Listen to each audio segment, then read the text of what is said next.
حضور سرور کائنات فخر موجودات صلی اللہ علیہ وسلم نے ارشاد فرمایا کہ اسلام کی بنیاد 5 ارکان پر مشتمل ہے۔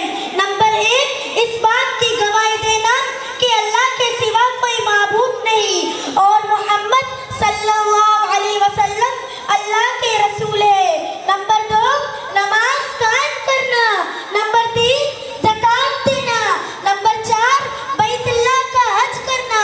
نمبر 5، رمضان شریف کے روزے رکھنا۔ بطور مثال اس طرح سمجھیے کہ اسلام ایک خیمے کے مشابہ ہے۔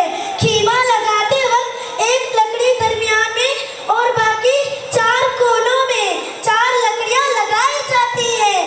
اگر درمیان والی لکڑی گر جائے تو وہ کونا ناقص اور گرا ہوا ہوتا ہے۔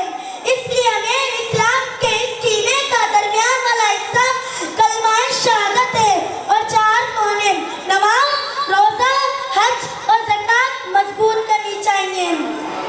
امام الانبیاء محبوب کبریاء علیہ الصلوۃ والسلام کا ارشاد گرامی ہے، جس شخص کی نماز نہیں اس کا ایمان نہیں اور جس شخص کی نماز نہیں اس کا دین نہیں۔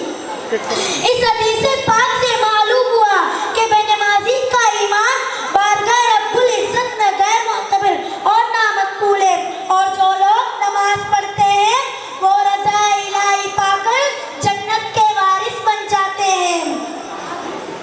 حضرت ابو ہریرہ رضی اللہ عنہ حضور نبی کریم صلی اللہ علیہ وسلم سے روایت کرتے ہیں کہ آپ صلی اللہ علیہ وسلم نے ایک مرتبہ ارشاد فرمایا، بتاؤ اگر کسی شخص کے دروازے پر نہر جاری ہو جس میں وہ 5 مرتبہ روزانہ غسل کرتا ہو، کیا اس کے بدن پر کچھ میل باقی رہے گا؟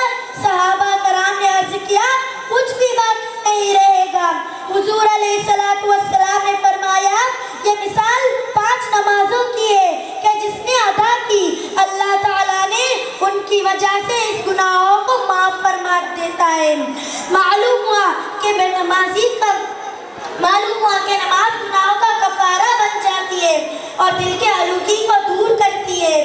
نماز مومن کی معراج ہے، نماز پریشانی کا حل ہے، نماز قبولیت دعا کا ذریعہ ہے۔ بارگاہ رب العزت میں دعا ہے کہ ہمیں نماز پڑھنے کی توفیق عطا فرمائے۔ وآخر دعوانا ان الحمد للہ رب العالمین۔